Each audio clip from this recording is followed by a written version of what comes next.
Oxygen is not produce during photosynthesis by, oxygen किस case में produce नहीं होता है? देखिए ऑक्सीजन प्रोड्यूस नहीं होता है ग्रीन सल्फर बैक्टीरिया में। फोटोसिंथेसिस जब होता है तो ग्रीन सल्फर बैक्टीरिया में ऑक्सीजन प्रोड्यूस नहीं होता है। बाकी तीनों केसेस में साइकस, नॉस्टॉक और कारा में ऑक्सीजन प्रोड्यूस होता है। डबल फर्टिलाइजेशन इस, देखिए डबल फर्टिलाइजेशन क्या होता है कि जब पोलर न्यूक्लियाई जो होते हैं, पोलर न्यूक्लियाई का फ्यूजन जब एक मेल गैमीट के साथ होता है और दूसरी मेल गैमीट का फ्यूजन जब होता है एग सेल के साथ में, तो ये दो तरह से जब फ्यूजन होता है इसको डबल फर्टिलाइजेशन कहते हैं। इस वाले फ्यूजन को हम कहते हैं ट्रिपल फ्यूजन, और एग के साथ जब फ्यूजन होता है मेल गैमीट का उसको कहते हैं सिनगैमी। तो double fertilization is syngamy and triple fusion. और बाकी तीनों ऑप्शंस भी देख लेते हैं। Fusion of two male gametes with one egg, wrong. Fusion of one male gamete with polar nuclei, ये भी रॉन्ग है। Fusion of two male gametes of a pollen tube with two different eggs, ये भी wrong है। Okay, next देखते हैं question number 93। Which one of the following plants shows a very close relationship with the species of moth where none of the two can complete its life cycle without the other? ऐसी कौन सी relationship है moth और in plants में से किसी एक के बीच में जिसमें दोनों एक दूसरे के बिना अपनी लाइफ साइकिल कंप्लीट नहीं कर पाते हैं? देखिए यका प्लांट जो होता है ये डायरेक्ट आपका एनसीईआरटी का क्वेश्चन है, और ये यका प्लांट और मॉथ की रिलेशनशिप के बारे में आपको दो चैप्टर्स में दिया हुआ है, एक तो फर्स्ट सेकंड चैप्टर में और एक लास्ट के यूनिट में दिया हुआ है म्यूचुअलिज्म, जहाँ पे बताया गया आपको। तो यका प्लांट और मॉथ के बीच में सिम्बायोटिक रिलेशनशिप होती है जिसमें यका प्लांट का पॉलिनेशन होता है मॉथ से, और मॉथ को एक सेफ प्लेस मिल जाता है अपने एग्स को ले करने के लिए। तो the answer is 2, yucca plant। ठीक है, नेक्स्ट देखते हैं question number 94। pollen grains can be stored for several years in liquid nitrogen having a temperature of -196 degree. -196 degree temperature पर लिक्विड नाइट्रोजन में पॉलन ग्रेन्स को स्टोर किया जाता है पॉलन बैंक्स में। ठीक है, ये वाला क्वेश्चन भी आपका डायरेक्ट एनसीईआरटी का क्वेश्चन है चैप्टर नंबर 2 से। Which one of the following elements is responsible for maintaining turgor in cells? Cells के अंदर, प्लांट सेल्स के अंदर टर्गर प्रेशर को मेंटेन करने के लिए पोटेशियम रिस्पॉन्सिबल होता है। What is the role of NAD+ in cellular respiration? देखिए जब सेल्यूलर रेस्पिरेशन होता है तो NAD+ इलेक्ट्रॉन कैरियर की तरह काम करता है। So the answer is it function as an electron carrier. Next हम देखते हैं question number 97। In which of the following forms is iron absorb by plant? किस फॉर्म में आयरन एब्जॉर्ब होता है प्लांट्स में? फेरिक आयंस की फॉर्म में आयरन का अब्जॉर्प्शन होता है प्लांट्स में। Which of the following is commonly used as a vector for introducing a DNA fragment in human lymphocytes? अब देखिए ह्यूमन लिम्फोसाइट्स के बारे में अगर बात करें तो ये भी आपका डायरेक्ट एनसीईआरटी से ही है क्वेश्चन, और इसमें जब भी ट्रांसफर होना होता है ह्यूमन लिम्फोसाइट्स में तो रिट्रोवायरस को यूज किया जाता है एज वेक्टर। सो ये the answer is 3, retrovirus. Next question number 99। Use of bio resources. अब देखिए ये डायरेक्ट क्वेश्चन है आपका एनसीईआरटी बुक से, और टॉपिक है ये बायोपायरेसी। बायोपायरेसी में क्या होता है कि एक कंट्री के जो बायो रिसोर्सेज होते हैं उनको कोई दूसरी मल्टीनेशनल कंपनी या ऑर्गेनाइजेशन उनको यूज करती है बिना ऑथराइजेशन के, तो इस चीज को हम कहते हैं बायोपायरेसी। ठीक है, the answer is 2, biopiracy. In India the organisation responsible, देखिए ये वाला क्वेश्चन भी आपका डायरेक्ट एनसीईआरटी से है। क्वेश्चन है in India the organisation responsible for assessing the safety of introducing genetically modified organisms for public use is. India में कौन सी ऑर्गेनाइजेशन है जो इस चीज़ का चेक रखती है कि जो जेनेटिकली मॉडिफाइड ऑर्गेनिजम्स हैं उनको पब्लिक यूज़ के लिए इंट्रोड्यूस करना है? तो उसके लिए GEAC, जिसका फुल फॉर्म है जेनेटिक इंजीनियरिंग अप्रेजल कमेटी, तो ये कमेटी है जो इस चीज़ का ध्यान रखती है, और ये भी डायरेक्ट एनसीईआरटी से ही है क्वेश्चन। अब देखते हैं नेक्स्ट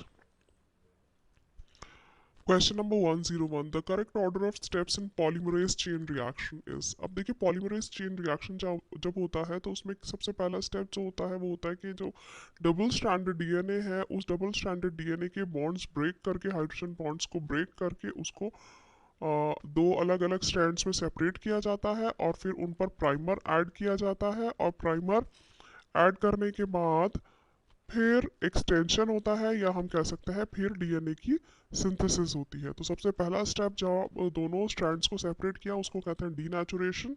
उसके बाद में प्राइमर ऐड करते हैं तो उसे कहते हैं अनीलिंग। और लास्ट का जब स्टेप में डीएनए की सिंथेसिस होती है तो उस स्टेप को हम कहते हैं एक्सटेंशन। तो करेक्ट स्टेप्स हो गए डीनेचुरेशन, अनीलिंग एंड एक्सटेंशन। तो correct answer is 4। Select the correct match. Question number 102. TH Morgan transduction. This is wrong.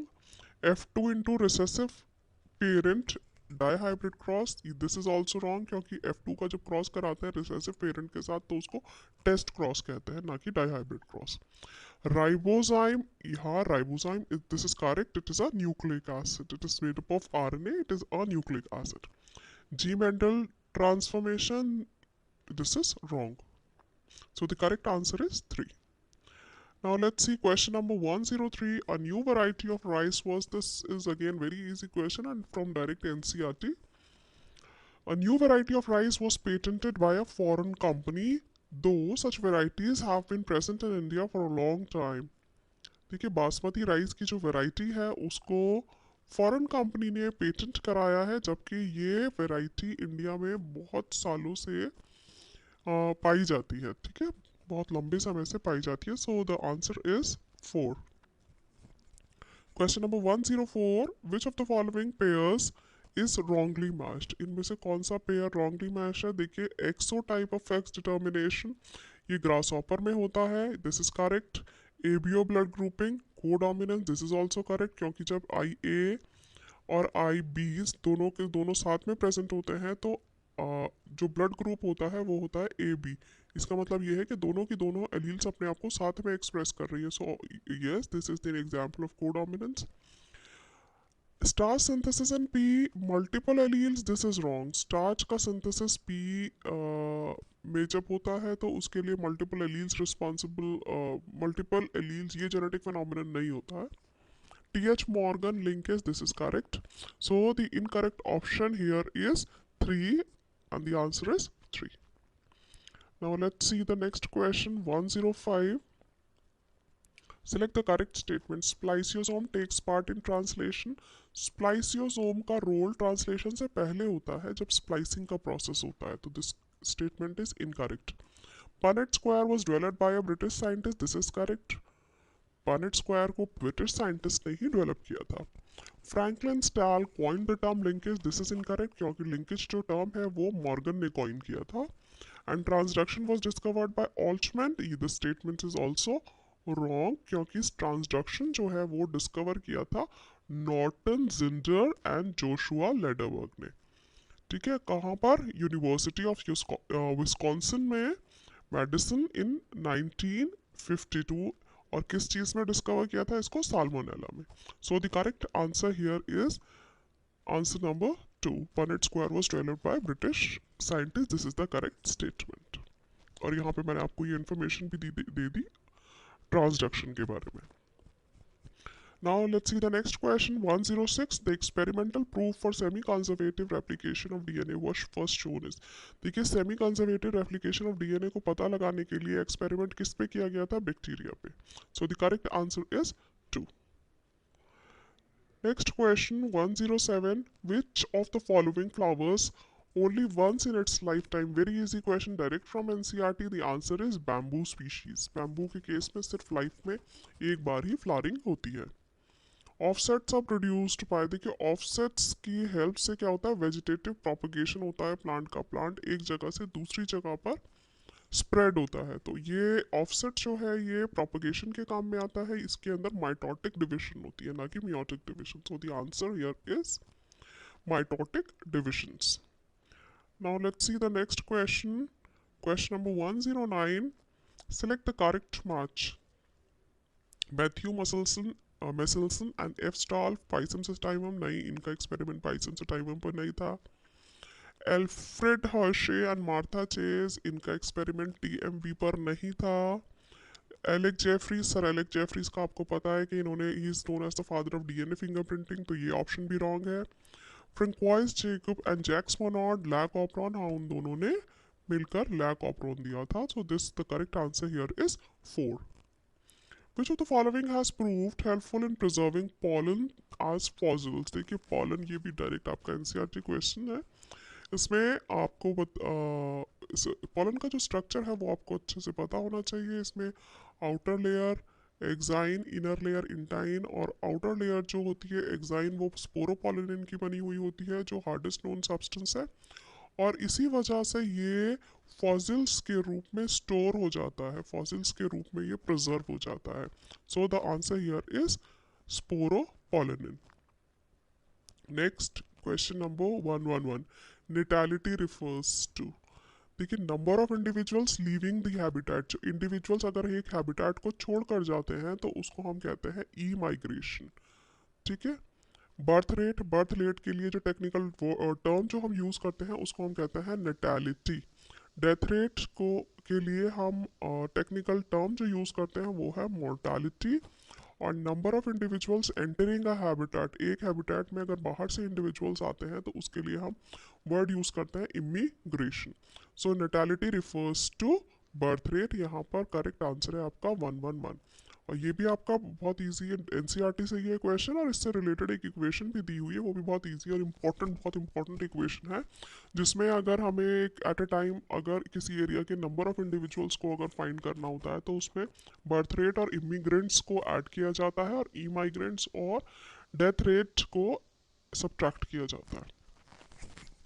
अब देखते हैं next question, question number 112, world ozone day. World ozone day को 16 सितंबर में celebrate किया जाता है। 5 जून आपको याद होना चाहिए, 5 जून पे क्या होता है, world environment day.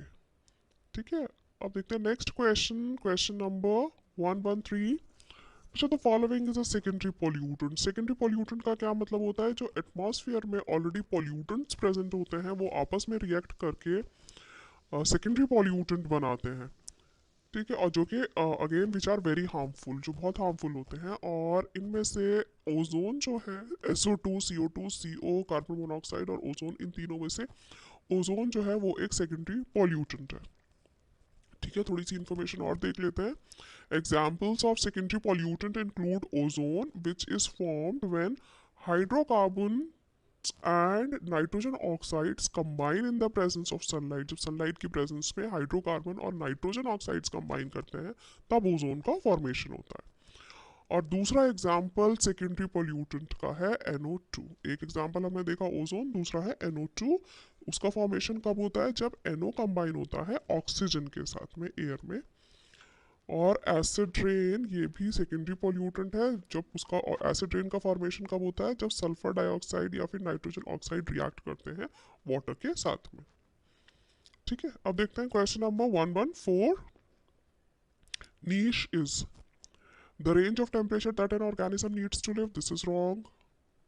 The physical space where an organism lives. All the biological factors in the organism's environment. This is wrong. The functional role played by organism where it lives. अब देखिए ये दोनों ऑप्शन देखिए, second और fourth. देखिए एक organism जब एक पर्टिकुलर एरिया में रहता है और उस एरिया में वो क्या रोल प्ले कर रहा है, क्या उसका फंक्शनल रोल है, उसे हम उसका नीश कहते हैं। ठीक है। So the correct answer here is 4। मतलब एक पर्टिकुलर एरिया में अगर एक पर्टिकुलर ऑर्गेनिज्म का क्या रोल है, क्या रोल है मतलब जैसे वो ऑटोट्रॉफ है या हीट्रोट्रॉफ है या कंज्यूमर है या प्राइमरी कंज्यूमर है या सेकेंडरी कंज्यूमर है, हर्बीवोर है या कार्निवोर है, तो ये जो होता है इसको हम कहते हैं कि वो इस पर्टिकुलर एरिया में क्या रोल प्ले कर रहा है, और उसके रोल को ही हम नीश कहते हैं। तो एक तरह से नीश को हम कहते हैं कि द प्रोफेशन इज नीश। ठीक है। ऑर्गेनिज्म का जो प्रोफेशन है उसको हम नीश कहते हैं। अच्छा इस वाले ऑप्शन को भी देख लेते हैं, ये भी आपको पता होना चाहिए। The physical space where an organism lives, जब जिस स्पेस में ऑर्गेनिज्म रहता है उसको हम उसका हैबिटेट कहते हैं। ठीक है। तो हम कह सकते हैं कि दिस इज द एड्रेस। ठीक है। Habitat is the address of an organism and niche is the profession of the organism. So here the correct answer is 4. Now let's see the next question, question number 115.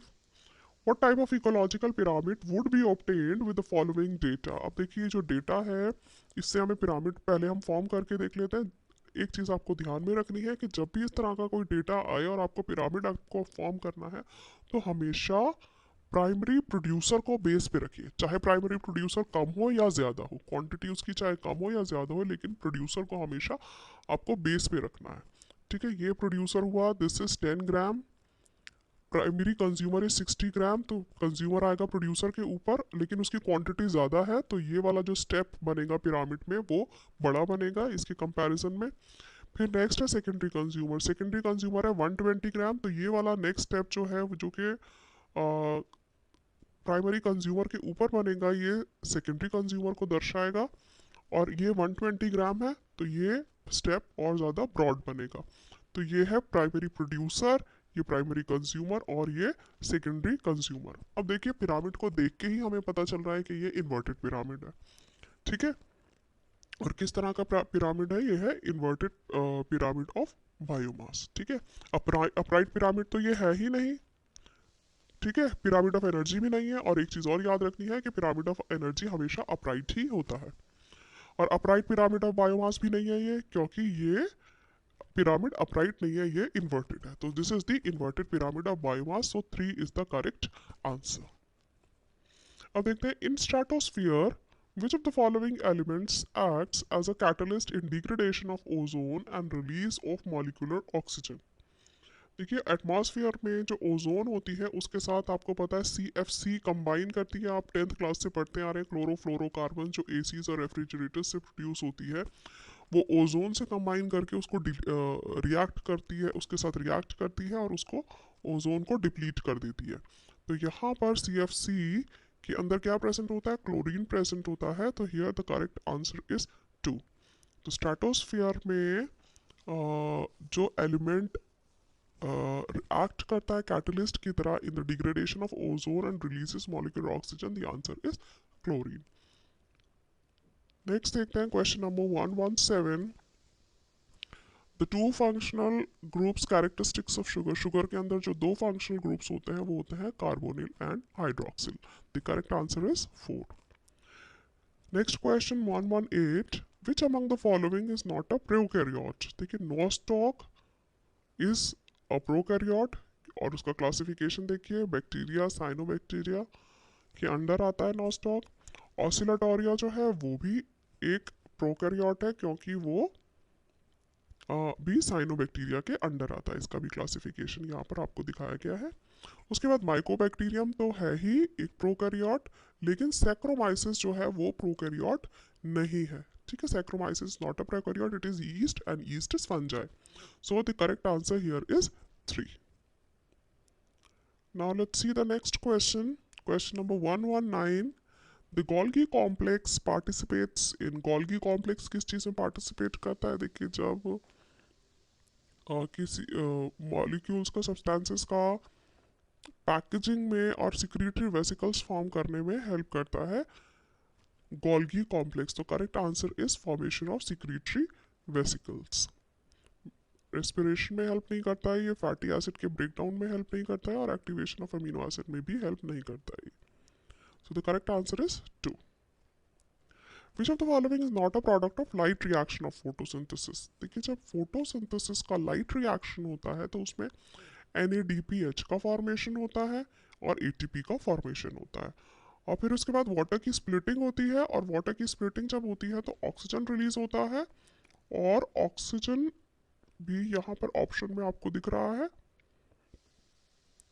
ठीक है, तो ये भी product हो गया light reaction का, लेकिन NADH जो है वो लाइट रिएक्शन का प्रोडक्ट नहीं है। ठीक है, so the correct answer here is 2। The energy from sunlight is converted into small amount of ATP and the energy carrier NADPH। जब लाइट रिएक्शन होता है तो NADPH बनता है जो कि एक एनर्जी कैरियर है, और ATP का फॉर्मेशन होता है।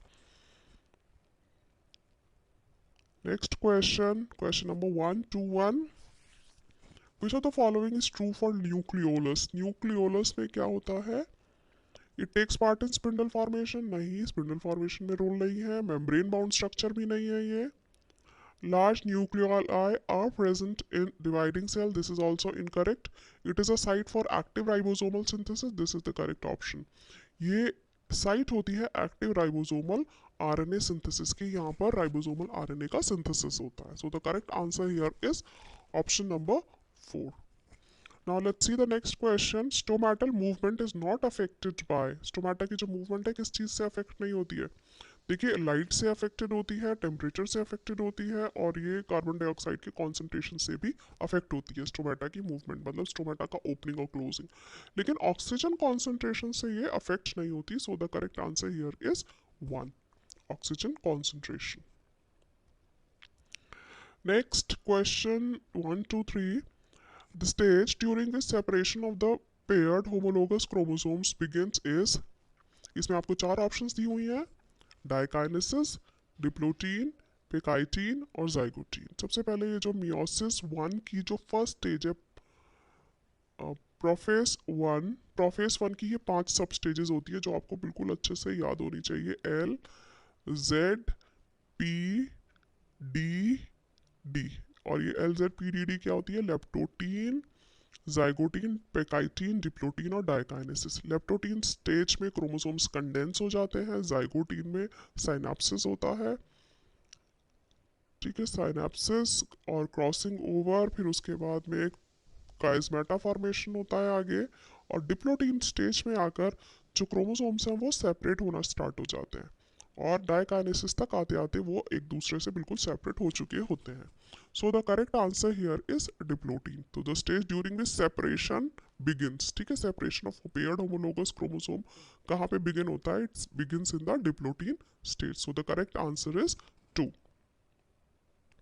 Stomata in grass leaf are, grass leaf में स्टोमेटा किस शेप के होते हैं? रेक्टेंगुलर नहीं होते हैं, किडनी शेप भी नहीं होते हैं, डम्बल शेप होते हैं, और बैरल शेप भी नहीं होते हैं। So the correct answer here is option number 3. Now let's see the next question. Secondary xylem and phloem in dicot stem are produced by, secondary xylem और phloem dicot stem में देखिए, secondary xylem और phloem जब form होगा तो वो गर्थ को increase करता है। जाइलम और फ्लोएम जो वास्कुलर बंडल्स में जाइलम फ्लोएम जो होता है उसके बीच में कैम्बियम प्रेजेंट होता है, विच कट्स ऑफ टिश्यू, जो टिश्यू फॉर्म करता है दोनों साइड में, जिससे कि प्लांट की गर्थ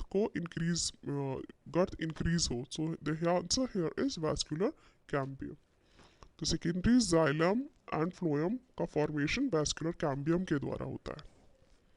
नेक्स्ट क्वेश्चन, न्यूमैटोफोर्स अकरने, न्यूमैटोफोर कहाँ पे प्रेजेंट होती है? देखिए, आपको डायग्राम में आपको न्यूमैटोफोर्स दिखाए गए हैं, और न्यूमैटोफोर्स ऐसे एरिया में प्रेजेंट होते हैं जहाँ पे सॉइल में न्यूट्रिएंट्स की कमी होती है और ऑक्सीजन की कमी होती है। ऐसे एरियाज में न्यूमैटोफोर्स प्रेजेंट होते हैं, जिसमें जो बेसिकली क्या होता है, जो प्लांट्स की रूट्स होती हैं वो इमर्ज होके सरफेस के ऊपर आ जाती है, और ऐसे प्लांट्स को हम कार्निवोरस प्लांट्स नहीं कहते हैं। फ्री फ्लोटिंग हाइड्रोफाइट्स भी नहीं है ये सबमर्ज्ड हाइड्रोफाइट्स भी नहीं है।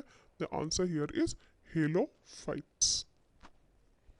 ठीक है, अब देखते हैं next question. Casparian strips, Casparian strips कहाँ प्रेजेंट होती है? एंडोडर्मिस में प्रेजेंट होती है। ये देखिए, आप ये डायग्राम में भी देख सकते हैं कि यहाँ पर आपको रूट्स में जो आपको एपोप्लास्टिक और सिम्प्लास्टिक पाथवे आपको दिखाया गया, और जहाँ पर ये एंडोडर्मिस है वहाँ पे आपको कैस्पेरियन स्ट्रिप दिखाई गई है। कैस्पेरियन स्ट्रिप बेसिकली ये इम्परमिएबल होती है वाटर के लिए। कैस्पेरियन स्ट्रिप के बारे में कुछ थोड़ा सा और इन्फॉर्मेशन देख लेते हैं। Casparian strip, it is a band of waterproof corky tissue that is found on the side and walls of endodermis of root.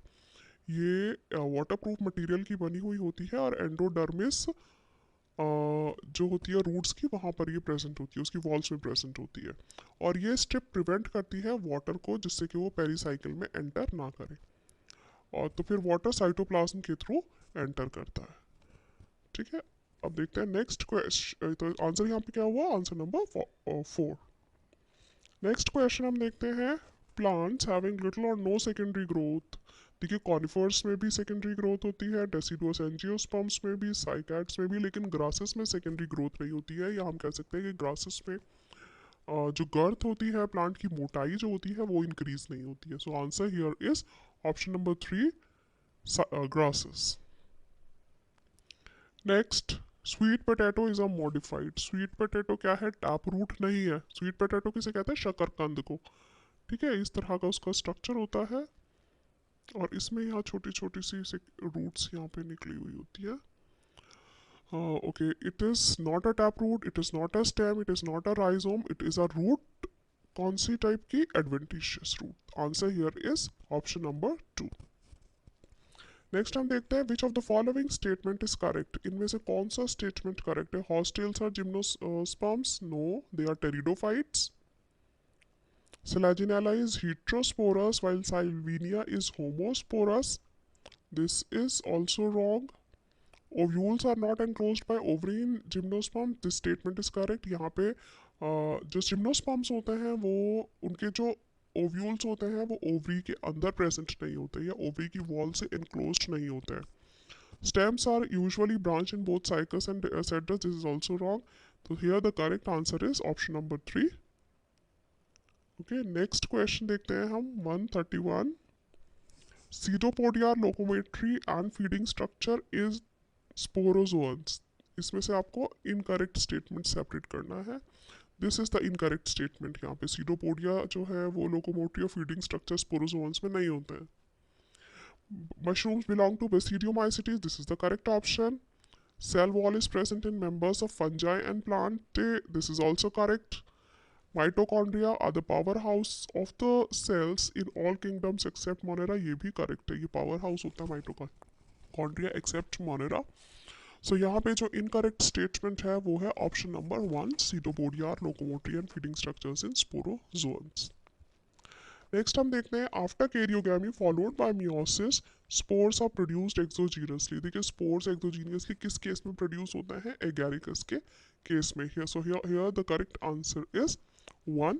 एगैरिकस. Agaricus मतलब mushroom. Next question number 133. Match the items given in column 1 with column 2. अब देखिए herbarium क्या होता है? Herbarium file आपको पता है. आप हर्बेरियम फाइल बनाते हैं जिसमें आप प्लांट्स के स्पेसिमेंस को ड्राई करके उसमें पेस्ट करते हैं. तो ये a booklet containing a list of characters and their alternate. Wait इसमें देखिए ये रहा. It is a place where dried and pressed plant specimens mounted on sheets are kept. ये हो गया ए पॉइंट. ठीक है, तो ए का कौन सा हो गया? ऑप्शन 3. कि जो हर्बेरियम होता है वो एक ऐसा प्लेस होता है जहाँ पे ड्राइड और प्रेस्ड प्लांट स्पेसिमेन को रखा जाता है शीट्स पर. नेक्स्ट देखते हैं की में क्या होता है कि जब उसमें ऑल्टरनेट कैरेक्टर्स दिए हुए होते हैं की में और उन ऑल्टरनेट कैरेक्टर्स के बेसिस पे किसी भी पर्टिकुलर ऑर्गेनिज्म को आइडेंटिफाई किया जाता है. So it is a booklet containing a list of characters and their alternates which are helpful in identification of various taxa. तो ये हो गया आपका बी पॉइंट. म्यूजियम में आपको पता है it is a collection of preserve जहाँ पे प्रिजर्व करके एनिमल्स और प्लांट स्पेसिमेंस को रखा जाता है. It is a place where a collection of preserve plants and animals are kept. तो ये हो गया आपका ऑप्शन नंबर सी. और कैटलॉग क्या होता है? कैटलॉग में एक पर्टिकुलर एरिया में जो स्पीशीज होते हैं उनकी इंफॉर्मेशन लिखी होती है. It is a list that enumerates methodically all the species found in an area with brief description aiding identification. Brief description होता है कैटलॉग में एक पर्टिकुलर एरिया के स्पीशीज का जो कि आइडेंटिफिकेशन में हेल्प करता है. सो ये हो गया आपका D.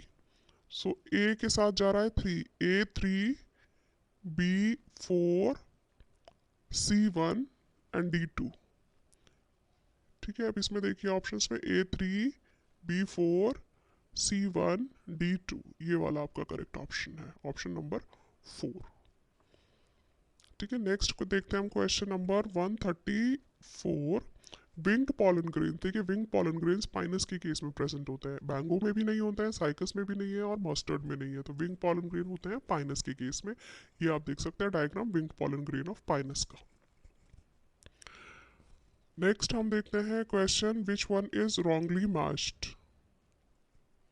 Next, which one is wrongly matched? Number 1, gamma cups, marcantia, biflagellate zoospores, brown algae. देखिए this is also correct.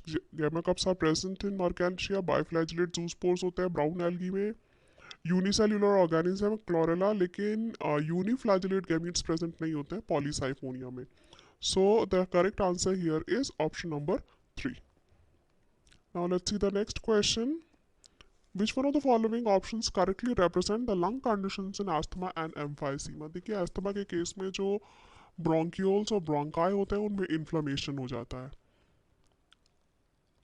और एम्फाइसीमा के केस में क्या होता है कि जो एल्वियोलाई की जो वॉल होती है जहाँ से गैसियस एक्सचेंज होना है वो डैमेज हो जाती है, जिसकी वजह से प्रॉपर गैसियस एक्सचेंज नहीं हो पाता है और डिफिकल्टी इन ब्रीदिंग होती है। तो यहाँ पे देखिए कौन सा करेक्ट ऑप्शन हो सकता है। यहाँ पे increased respiratory surface, inflammation of bronchioles, ये तो हो ही नहीं सकता क्योंकि इंक्रीज्ड रेस्पिरेटरी सरफेस तो होता ही नहीं है। Increased number of bronchioles, increased respiratory surface, this is also incorrect. Inflammation of bronchioles, asthma में होता है inflammation of bronchioles, और emphysema decreased respiratory surface, ये correct है। जब wall damage हो जाएगी alveoli की तो respiratory surface वो decrease हो जाता है। So this is the correct option. Decreased respiratory surface, inflammation of bronchioles, this is also incorrect क्योंकि ये opposite लिखा हुआ है। The correct answer here is 3. Now let's see the next question. Match the items in column 1 with those on column 2। देखिए tricuspid valve, tricuspid valve कहाँ present होते हैं ये आपको टिप्स पे याद हो जाना चाहिए कि ट्राइकस्पिड वॉल्व जो है वो राइट साइड में प्रेजेंट होता है। और ये देखिए राइट साइड में यहाँ ट्राइकस्पिड वॉल्व प्रेजेंट होता है, और ये लेफ्ट साइड है हार्ट की, लेफ्ट साइड में मिट्रल वॉल्व प्रेजेंट होता है, और मिट्रल वॉल्व को बाइकस्पिड वॉल्व भी कहते हैं। उसके अलावा पल्मोनरी आर्टरी के बीच में, और this is the pulmonary artery, और पल्मोनरी आर्टरी और राइट वेंट्रिकल के बीच में, ठीक है ये राइट वेंट्रिकल है, यहाँ पल्मोनरी आर्टरी और राइट वेंट्रिकल के बीच में यहाँ पर सेमिलूनर वॉल प्रेजेंट होता है। So the correct answer here is a के साथ कौन सा ऑप्शन जा रहा है, 2, A2, B1,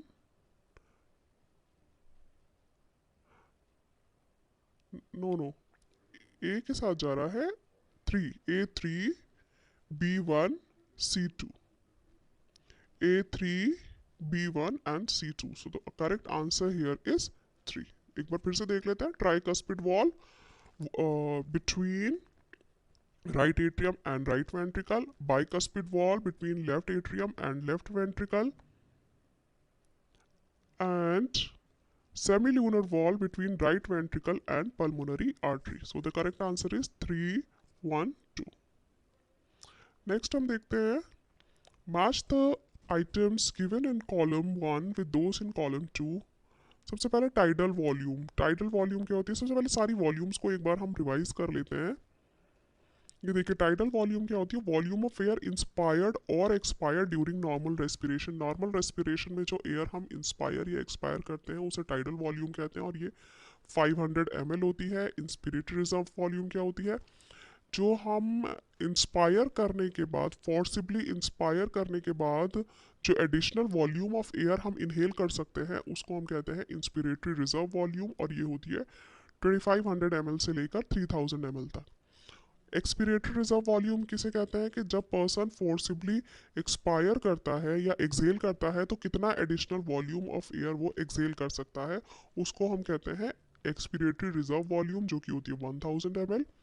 और आरवी होता है रेजिडुअल वॉल्यूम, मतलब फोर्सिबल एक्सपिरेशन के बाद भी जो एयर लंग्स के अंदर बची रह जाती है उसको हम कहते हैं रेजिडुअल वॉल्यूम, जो कि होती है 1100 से लेकर 1200 ml तक। तो हम देखते हैं इसमें कौन सा ऑप्शन है। रेजिडुअल वॉल्यूम अभी हमने देखा 1100 ml, टाइडल वॉल्यूम है 500, तो ए के साथ कौन सा है 3, A3, अच्छा, और 2 है inspiratory reserve volume. Inspiratory reserve volume कितना होता है 2500, और एक्सपिरेटरी रिजर्व वॉल्यूम होता है 1000। सो करेक्ट आंसर हो गया करेक्ट। देखते हैं हम सीक्वेंस। ए के साथ जा रहा है 3, A3, B1, C4 and D2। तो ये वाला जो है ये करेक्ट ऑप्शन है, ऑप्शन नंबर 2। फिर देखते हैं next question. The transparent lens in the human I is held in its place by, जो ट्रांसपेरेंट लेंस होता है ह्यूमन आई में वो अपनी जगह किस चीज़ से रहता है, अपनी जगह पे किस चीज़ से रुका हुआ रहता है। जो सीलियरी बॉडी से अटैच लिगामेंट्स होते हैं वो लेंस को अपनी जगह प्लेस करने में हेल्प करते हैं. So the correct answer here is ligaments attach to the ciliary body.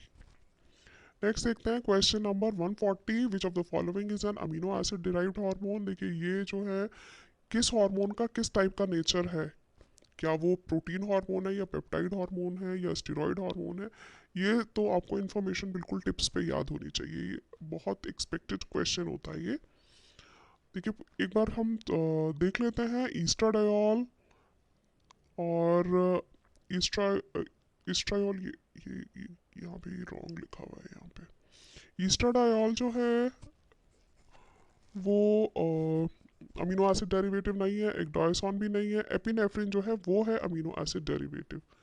ठीक है, एपिनेफ्रिन को हम एड्रेनालिन भी कहते हैं और ये अमीनो एसिड डेरिवेटिव होता है. ये टायरोसिन से बना हुआ होता है, टायरोसिन अमीनो एसिड से. सो the correct answer here is epinephrine. Which of the following hormones can play a significant role in osteoporosis? Osteoporosis में किस किस हार्मोन का सिग्निफिकेंट रोल होता है. देखिए ईस्ट्रोजन और पैराथायरॉइड हार्मोन का डायरेक्ट रोल होता है ऑस्टियोपोरोसिस में. ऑस्टियोपोरोसिस वो कंडीशन होती है जब बोन्स का डिमिनरलाइजेशन होने लगता है, बोन्स वीक होने लगती है, पोरस होने लगती है, वीक होने लगती है. That is called as osteoporosis. और so the answer here is 141. Answer is 1. Now next question 142. Which of the following structures or regions is incorrectly paired with its function? The hypothalamus production of releasing hormones and regulation of temperature, hunger and thirst. This is correct. Limbic system consists of fiber tract that interconnect different regions of brain, controls movement. This is not correct. Medulla oblongata controls respiration and cardiovascular reflexes. This is correct. Corpus callosum, band of fibers connecting left and right cerebral hemisphere. This is also correct. So incorrect option here is limbic system. Limbic system का यहाँ पे limbic system movement को control नहीं करता बल्कि emotions को control करता है. Next question number 143. The एम्ब्रियन of mammalian embryo is derived from. एम्ब्रियन जो एम्ब्रियो के चारों तरफ जो मेम्ब्रेन होती है एम्ब्रियन वो एक्टोडर्म और मीजोडर्म की बनी हुई होती है. ठीक है, so the correct answer here is ectoderm and mesoderm.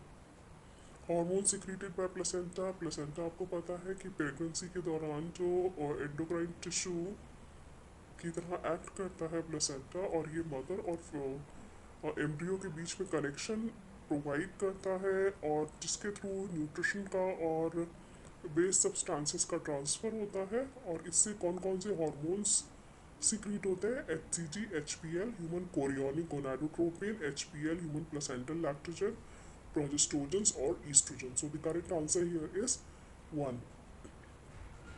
Now let's see the next question. Question number 145. The difference between spermiogenesis and spermiation is. अब देखिए spermiogenesis जब spermatids बन जाते हैं, spermatids के बाद वो डिफ्रेंशिएट होते हैं और डिफ्रेंशिएट होके स्पर्मेटोजोआ फॉर्म करते हैं. तो इस प्रोसेस को हम कहते हैं स्पर्मियोजेनेसिस. ठीक है, जब स्पर्मेटिड्स डिफ्रेंशिएट होकर स्पर्मेटोजोआ बनाते हैं, this process called spermiogenesis. And spermiation क्या होता है कि जो स्पर्मेटोजोआ है ये अपने हेड्स को सर्टोलाइज सेल्स के अंदर धंसा के रखते हैं, एम्बेड करके रखते हैं. और जब ये मैच्योर हो जाते हैं तो फिर ये उसके जो ल्यूमन होता है, सेमिनिफेरस ट्यूब्यूल का जो ल्यूमन होता है उसमें ये रिलीज हो जाते हैं, ये जो स्पर्मेटोजोआ होता है. So the answer is in spermiogenesis spermatozoa are formed, while in spermiation spermatozoa are released from the Sertoli cells into the cavity of seminiferous tubule. So the correct answer here is option number 4. Next, let's see question number 146. The contraceptive Saheli is an IUD, increases the concentration of estrogen and prevents ovulation in females, block estrogen receptors in uterus, preventing eggs from getting implanted, is a post-coital contraceptive. देखिए सहेली जो होता है वो oestrogen receptors को block कर देता है, जिस वजह से क्या होता है कि जो एग्स होते हैं वो इम्प्लांट नहीं हो पाते. ठीक है, तो correct answer here is option number 3. Ciliates differ from all protozoans in using cytopenia for capturing prey. No. Having a contractile vacuole for removing excess water. No. Using flagella for locomotion. No. Having two types of nucleus. Yes, इसमें एक micronucleus और macronucleus दो nucleus होते हैं. तो सीलिएट्स इसी चीज में डिफर करते हैं बाकी सारे प्रोटोजोन से. So the correct answer here is option number 4. Now let's see the next question. Question number 148. Identify the vertebrate group of animals characterized by crop and gizzard in the digestive system. किसके digestive system में crop और gizzard होता है? देखिए आपने pigeon का अगर आपको याद हो, pigeon के केस में digestive system में crop और gizzard होता है. ठीक है, जो birds होती हैं उनमें crop और gizzard part होता है और birds को हम aves भी कहते हैं. तो the correct answer here is aves. Which of the following features is used to identify a male cockroach from a female cockroach? Male और फीमेल कॉकरोच को कैसे डिफ्रेंशिएट किया जाता है? कॉर्डल स्टाइल्स के बेसिस पे. ठीक है, so the correct answer here is two presence of caudal stylus. Question 150. Which of the following animals is not a homeotherm? ठीक है, होम्योथर्म और पॉइकिलोथर्म ये दोनों टर्म्स इंपॉर्टेंट है, आपको याद रखने हैं. कैमलस मतलब कैमल. कैमल एक होम्योथर्म है, कैमल एक मैमल है और वो होम्योथर्म है. चिलोन टर्टल को कहते हैं, ये होम्योथर्म नहीं है, ये पॉइकिलोथर्म है. Macropus is bat is a mammal and it is a होम्योथर्म. Sitacula is parrot and it is a homeotherm. So the correct answer here is Chiloon. Now question number 151. Which of the following animals does not undergo metamorphosis? कौन से animal में Metamorphosis नहीं होती है?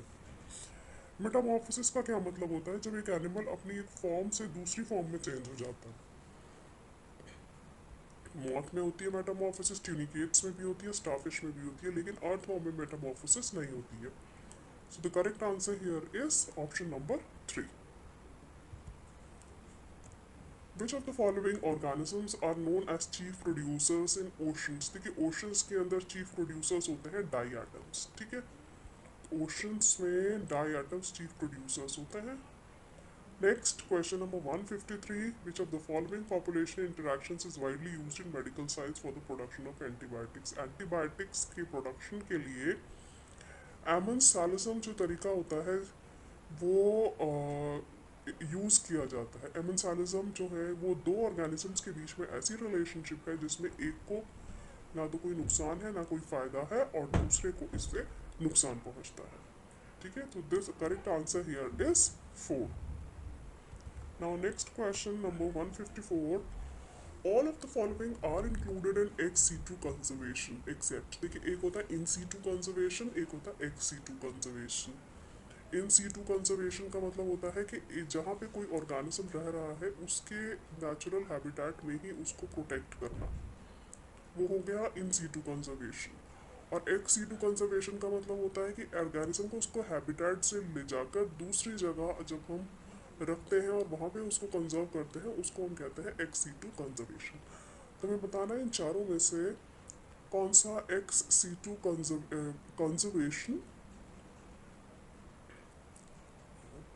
है. इसमें देखिए botanical garden ex situ conservation, wild life safari parks ex situ, seed banks ex situ, लेकिन जो सेक्रेड ग्रूव्स होती हैं वो इन सीटू कंजर्वेशन का एग्जांपल है. So the correct answer here is 2. Now let's see the next question. Question number 155. Match the following. Match में देखिए eutrophication क्या होता है. यूट्रोफिकेशन में जो न्यूट्रिएंट्स हैं उनकी क्वांटिटी इंक्रीज हो जाती है एक पर्टिकुलर पॉन्ड, ठीक है, पर्टिकुलर एरिया में कोई वाटर बॉडी अगर है उसमें. तो A3. ओके, सैनिटरी लैंडफिल का जहाँ पे वेस्ट को डिस्पोज किया जाता है, तो B4. A3 B4. Snow blindness किस वजह से होती है? अल्ट्रावायलेट UVB रेडिएशंस की वजह से. और zoom cultivation, deforestation.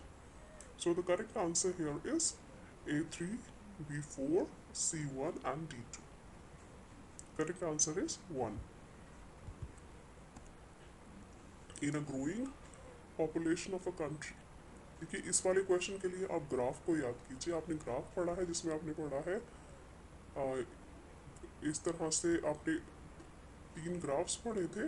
Bell shaped graph था, ठीक है, और इस तरह से एक इंक्रीजिंग पॉपुलेशन के लिए एक यहाँ पे ग्राफ दिया हुआ था आपको बुक में, जिसमें प्री रिप्रोडक्टिव इंडिविजुअल्स का नंबर ज़्यादा है, उसके बाद रिप्रोडक्टिव फेज के इंडिविजुअल का नंबर दिया जाता है, और सबसे ऊपर पोस्ट रिप्रोडक्टिव फेज में जो इंडिविजुअल होते हैं उनका नंबर दिया जाता है।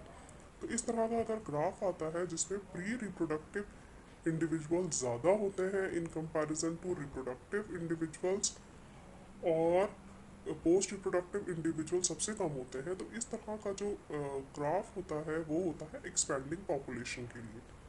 ठीक है, तो इसकी ऑप्शन देखते हैं हम। In a growing population of a country, अगर किसी कंट्री की ग्रोइंग हो रही है, पॉपुलेशन ग्रोइंग है, तो हम ये भी कह सकते हैं कि एक्सपैंडिंग पॉपुलेशन है। तो उस केस में प्री रिप्रोडक्टिव इंडिविजुअल्स, ये देखिए, pre reproductive individuals are more than the reproductive individuals. So correct answer here is 3। ठीक है, reproductive and pre reproductive individuals are equal in number, ये तो इनकरेक्ट है, गलत हो गया ये option. Reproductive individuals are less than post reproductive individuals, ये भी रॉन्ग हो गया। ऑप्शन 4 देखे, pre reproductive individuals are less than reproductive individuals, ये भी रॉन्ग हो गया। तो correct answer here is 3। Next देखते हैं question number 157। Which part of Poppy plant, Poppy plant का कौन सा पार्ट यूज किया जाता है स्मैक ड्रग को बनाने के लिए? देखिए पॉपी प्लांट का साइंटिफिक नेम है पैपोबस सोमनिफेरम, ठीक है, और इस प्लांट का जो लेटेक्स है उसको यूज किया जाता है। So the correct answer here is option number 2, latex. Next question 158। All of the following are part of operon except. देखिए ओपरॉन में क्या क्या होता है, स्ट्रक्चरल जीन्स होते हैं, ऑपरेटर होता है और प्रमोटर होता है, लेकिन एनहांसर जो है वो ओपरॉन का पार्ट नहीं होता है। So the correct answer here is option number 1। Next, a woman has X linked condition on one of her X chromosomes, this chromosome can be inherited by. देखिए एक लेडी है, उसको एक्स लिंक्ड कंडीशन है। चलिए इसको ऐसे represent करते हैं इस तरह से। तो ये क्रोमोसोम जो है, और ये उसका एक क्रोमोसोम डिफेक्टिव है, लेट्स से एक्स, ये वाला क्रोमोसोम हम डिफेक्टिव दिखा देते हैं। तो ये क्रोमोसोम वो किसको पास ऑन करेगी? ठीक है, so this chromosome can be inherited bye, किसके द्वारा ये इनहेरिट होंगे ये क्रोमोसोम? देखिए फीमेल के केस में 2 एक्स क्रोमोसोम होते हैं, और वो 2 एक्स क्रोमोसोम वो आ, अपने मदर को, सॉरी अपने सन को भी ट्रांसफ़र कर सकती है, या फिर अपने डॉटर को भी ट्रांसफ़र कर सकती है। यहाँ दोनों ही चांसेस है। तो बोथ सन्स एंड डॉटर्स जो है ये इसका करेक्ट आंसर हुआ। Next question number 160। According to Hugo de Vries the mechanism of evolution is. Hugo de Vries के अकॉर्डिंग जो म्यूटेशंस होती हैं वो एक सडन और अब्रप्ट चेंजेस होते हैं एक पर्टिकुलर पॉपुलेशन में, और इसके लिए वर्ड यूज करते हैं saltation. So correct answer is option number 2। Next देखते हैं question number 161। AGGTATCGCAT is a sequence from the coding strand of a gene. What will be the corresponding sequence of transcribed messenger RNA? देखिए DNA से RNA का formation होता है, DNA double stranded होता है, RNA single stranded होता है। DNA के जो 2 स्ट्रैंड्स हैं, ठीक है, उनमें से एक स्ट्रैंड जो होता है उसको हम टेम्पलेट स्ट्रैंड कहते हैं, टेम्पलेट स्ट्रैंड, और दूसरा जो होता है उसको हम कहते हैं कोडिंग स्ट्रैंड। और टेम्पलेट स्ट्रैंड को एज अ टेम्पलेट यूज करके आरएनए का सिंथेसिस होता है, एमआरएनए का सिंथेसिस होता है, उसको एज टेम्पलेट यूज करके। या फिर हम ऐसे भी कह सकते हैं कि जो सीक्वेंस होता है एमआरएनए का वो बिल्कुल कोडिंग स्ट्रैंड के जैसा होता है। ठीक है, समझ रहे हैं आप? टेम्पलेट स्ट्रैंड को यूज करके, एज टेम्पलेट यूज करके एमआरएनए का सिंथेसिस होगा। जैसे फॉर एग्जांपल टेम्पलेट स्ट्रैंड पर लिखा हुआ है ए, जी और सी, तो यहाँ एमआरएनए पे सीक्वेंस क्या हो जाएगा? यहाँ हो जाएगा ए का कॉम्प्लीमेंट्री क्या होता है, ए का कॉम्प्लीमेंट्री हो गया यू, जी का हो गया सी, और सी का कॉम्प्लीमेंट्री हो गया जी, तो यू सी जी। लेकिन यहाँ पे कोडिंग स्टैंड का जो सीक्वेंस है वो क्या होगा, वो होगा टी सी जी। ठीक है, कोडिंग स्टैंड का जो सीक्वेंस होगा वो होगा टी सी जी, क्योंकि इसका कॉम्प्लीमेंट्री है। ठीक है, और ये वाला इन दोनों को अगर हम कंपेयर करें तो जो कोडिंग स्ट्रैंड का सीक्वेंस है वो बिल्कुल एमआरएनए के सीक्वेंस के जैसा ही होता है। फर्क सिर्फ एक चीज़ में होता है कि यहाँ पे जो टी है वो रिप्लेस हो जाता है यू से, या ऐसे कह सकते हैं कि थायमिन जो है वो यूरासिल से रिप्लेस्ड होता है। तो अगर हमें ये चीज़ पता है तो हम कैसा भी सीक्वेंस है हमारे पास उसको हम आसानी से लिख सकते हैं। तो ये हमें सीक्वेंस दिया हुआ है, ये कोडिंग स्ट्रैंड का सीक्वेंस है, तो हमें बताना है कि आरएनए एमआरएनए का सीक्वेंस क्या होगा। तो बहुत सिंपल है, इसमें हम सिर्फ वो वाला सीक्वेंस ढूंढेंगे चारों ऑप्शंस में से जो एग्जैक्टली इस सीक्वेंस के जैसा हो, लेकिन जहाँ जहाँ यहाँ टी लिखा है वहाँ पर यू प्रेजेंट हो। तो ये देखते हैं ए जी जी, ये देखिए यू ए यू, वहाँ टी की जगह यहाँ यू आ गया, यहाँ भी टी की जगह यू आ गया, और उसके बाद बाकी सारा सेम है। सी जी सी ए टी, यहाँ है सी जी सी ए यू, यहाँ पे भी यू की टी की जगह यू प्रेजेंट है। So the correct answer here is option number 3। Match the following. देखिए प्रोलिफरेटिव फेज ये मेंस्ट्रुअल साइकिल से क्वेश्चन है। प्रोलिफरेटिव फेज जो होता है वो होता है फॉलिकुलर फेज, जिसमें फॉलिकल्स का डेवलपमेंट होता है। सिक्रीटरी फेज को ल्यूटियल फेज भी कहते हैं, और मेंस्ट्रुएशन कहता है break down of endometrial lining, जब एंडोमेट्रियम की लाइनिंग का ब्रेक डाउन होता है and it is ejected out from the body. So A is 2, A2, B3, A2, B3 and C1. So the correct answer here is option number 1. Next, match the items. Glycosuria, glycosuria क्या बोलता है, जब glucose जो है वो उसकी presence मिलती है यूरिन में। ठीक है, so the presence of glucose in urine, ये वर्ड यहाँ रॉन्ग लिखा हुआ है। The presence of glucose in urine is called as glycosuria. Gout क्या होता है, गाउट गठिया को भी कहते हैं, इसमें यूरिक एसिड का एक्यूमुलेशन हो जाता है जॉइंट्स में। रीनल कैलकुलाई क्या होता है, जिसको हम पथरी भी कहते हैं, तो renal calculi is mass of crystallised salts with in the kidney.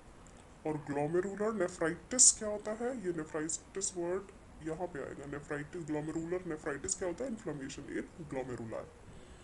ठीक है, so the correct answer is A4, B1, C2 and D3. So the correct answer is option number 4. Next देखते हैं, मैं again match the following. Ultra filtration, इसमें match करना function और part of excretory system से। Ultra filtration क्या होता है, अल्ट्रा फिल्ट्रेशन होता है मालपीगियन कॉर्पसल में। मालपीगियन कॉर्पसल मतलब बाउमन्स कैप्सूल और उसके अंदर ग्लोमेरुलस जो प्रेजेंट होता है together, it is called as Malpighian corpuscle. तो ये फंक्शन कहाँ पे होता है अल्ट्रा फिल्ट्रेशन का, ये होता है मालपीगियन कॉर्पसल में। कॉन्सेंट्रेशन ऑफ यूरिन कहाँ होता है, हेनलेस लूप में। ट्रांसपोर्ट ऑफ यूरिन यूरेटर में, और storage of urine urinary bladder में। So the correct option is A4, B1, यहाँ देखते हैं A4, B1, C2 and D3. D3. Okay, this is the correct option. Option number 2. Now next, which of the following gastric cells indirectly help in erythropoiesis? Erythropoiesis का मतलब होता है इराइथ्रोसाइट्स का formation या RBC का फॉर्मेशन। तो आरबीसी के formation में पेराइटल सेल्स पार्टिसिपेट करती हैं। So the correct answer is option number 4. Next, match the following fibrinogen. Fibrinogen का रोल होता है ब्लड क्लॉटिंग में। ग्लोब्यूलिन, ग्लोब्यूलिन जैसे आपको याद होगा इम्यूनोग्लोब्यूलिन पढ़ते हैं, रोल कहाँ होता है उसका, बॉडी को इम्यूनिटी प्रोवाइड करने में। तो ये इसका आंसर हो गया डिफेंस मैकेनिज्म। और ऑप्शन सी एल्ब्यूमिन, एल्ब्यूमिन का रोल होता है ऑस्मोटिक प्रेशर को मेंटेन करने के लिए। सो the correct answer is A2, B3 and C1. Option number 4 is the correct answer. Which of the following is N occupational respiratory disease, किसी occupation की वजह से जब रेस्पिरेटरी डिजीज होती है, किसी हार्मफुल सब्सटेंस को इनहेल करने की वजह से, जो इस ऑक्यूपेशन में आप हैं उसमें आपको किसी हार्मफुल सब्सटेंस को इनहेल करना पड़ रहा है जिसकी वजह से रेस्पिरेटरी डिसऑर्डर होता है, उसे हम ऑक्यूपेशनल रेस्पिरेटरी डिसऑर्डर कहते हैं। और सिलिकोसिस जो है वो इसका एग्जाम्पल है। सिलिकोसिस जो है वो एक ऑक्यूपेशनल रेस्पिरेटरी डिसऑर्डर है। So the correct answer is option number 2। Calcium is important in skeletal muscle contraction because, देखिए कैल्शियम का क्या रोल होता है मसल कॉन्ट्रैक्शन में। कैल्शियम जो है वो बाइंड करता है ट्रोपोनिन से, और ट्रोपोनिन से बाइंड करके वो एक्टिव साइट्स जो ढकी हुई होती हैं उनको हटाता है, जिससे कि एक्टिन और मायोसिन एक दूसरे से बाइंड हो सके। So the correct answer is option number 3। It binds to troponin to remove the masking of active sites on actin for myosin.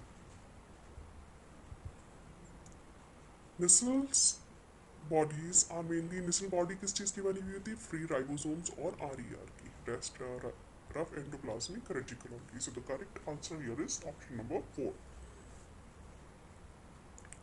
तो फॉलोइंग स्टेटमेंट इज इनकरेक्ट, कौन सा इनकरेक्ट है? Glycolysis operates as long as it is supplied with NAD that can pick up hydrogen atoms. This is correct. Glycolysis occurs in cytosol, हाँ ये cytosol में ही होता है। Enzymes of TCA mitochondrial matrix में present होता है। This is also correct. Oxidative phosphorylation takes place in outer mitochondrial membrane. This is incorrect, क्योंकि oxidative phosphorylation inner mitochondrial membrane में होता है, ना कि outer में। So the correct answer here is option number 4.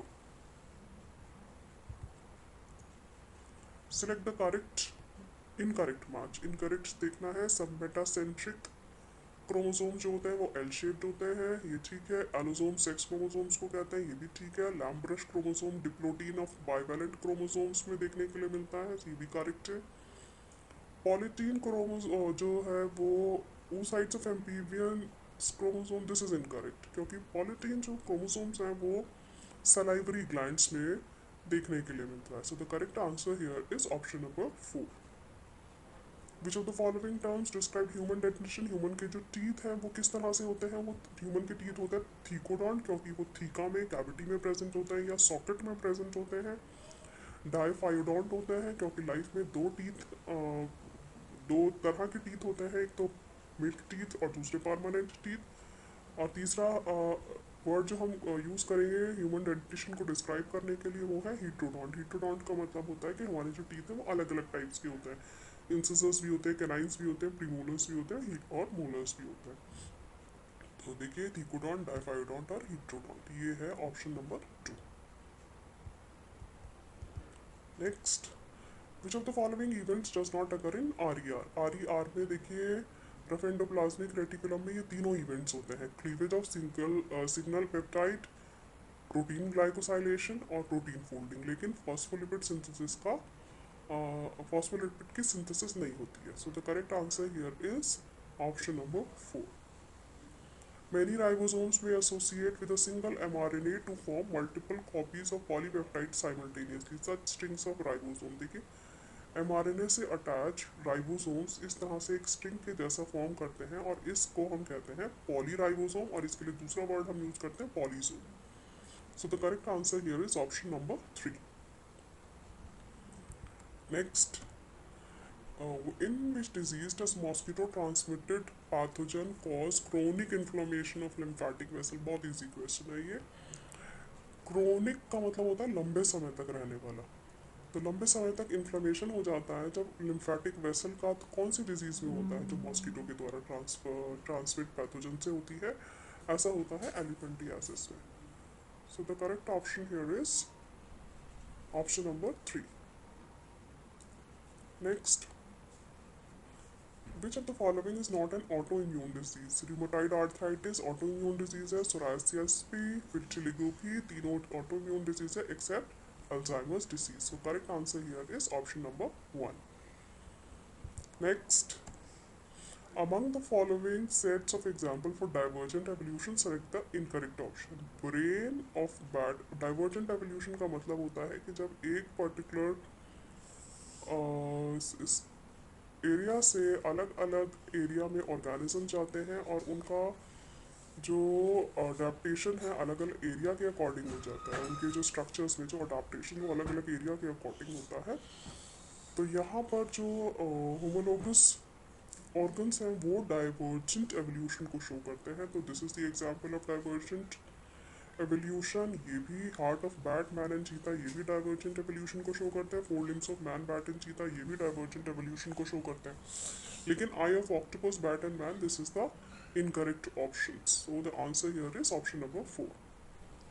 Next question, conversion of milk to curd improves the nutrition value by increasing the amount of vitamin B12. बहुत simple direct question है ये भी एनसीईआरटी से, कि जब milk convert होता है curd में लैक्टोबैसिलस के द्वारा तो उसकी न्यूट्रिशनल वैल्यू और भी ज़्यादा बढ़ जाती है, क्योंकि उसमें विटामिन B12 की क्वांटिटी भी इंक्रीज हो जाती है। Next, the similarity of bone structure in the forelimbs of many vertebrates is an example of bones के जो structure होते हैं, forelimbs का जो structure अलग अलग वर्टिब्रेट्स में सेम होता है, ये किस चीज़ का एग्जाम्पल है? ये है होमोलॉगी का एग्जाम्पल या होमोलोगस स्ट्रक्चर्स का, होमोलोगस स्ट्रक्चर्स का ये एग्जाम्पल है।